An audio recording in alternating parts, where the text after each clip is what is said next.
Hello, രേഖാചിത്രത്തിൻ്റെ second day Kerala box office collection റിപ്പോർട്ടാണ് ഇന്നൊരു വീഡിയോ ഭാഗത്ത് ഉൾപ്പെടുത്തിയിരിക്കുന്നത്. വീഡിയോയിൽ കൊനുമ്പേ വീഡിയോ ലൈക്ക് ചെയ്യുക, ചാനൽ സബ്സ്ക്രൈബ് ചെയ്യുക. ജനുവരി മാസം ഇനി അങ്ങോട്ട് ധാരാളം ചിത്രങ്ങൾ OTT റിലീസ് ചെയ്യും.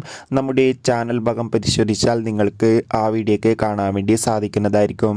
ആസിഫ് അലി, അനുശ്വര രാജൻ, മനോജ് കെ ജയൻ, ഹരിശ്രീ അശോകൻ, ഇന്ദ്രൻസ് എന്നൊക്കെ പ്രധാന കഥാപാത്രങ്ങളായ ചിത്രമായിരുന്നു രേഖാചിത്രം.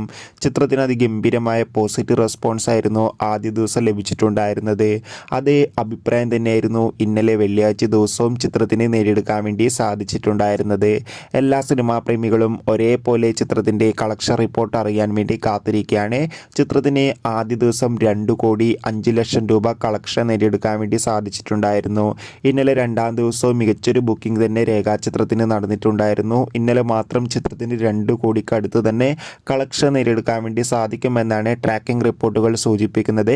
എന്തായാലും മികച്ചൊരു കളക്ഷൻ തന്നെയാണ് ചിത്രത്തിന് വന്നുകൊണ്ടിരിക്കുന്നത്. കാത്തിരിക്കാം ചിത്രത്തിൻ്റെ കൂടുതൽ കളക്ഷൻ റിപ്പോർട്ടിനായി. രേഖാചിത്രം കണ്ടവരുടെ അഭിപ്രായം തീർച്ചയായും കമൻറ്റ് ബോക്സിൽ രേഖപ്പെടുത്തുക. കൂടുതൽ സിനിമാ വാർത്തകൾക്കായി ചാനൽ ഇപ്പോൾ തന്നെ സബ്സ്ക്രൈബ് ചെയ്യൂ.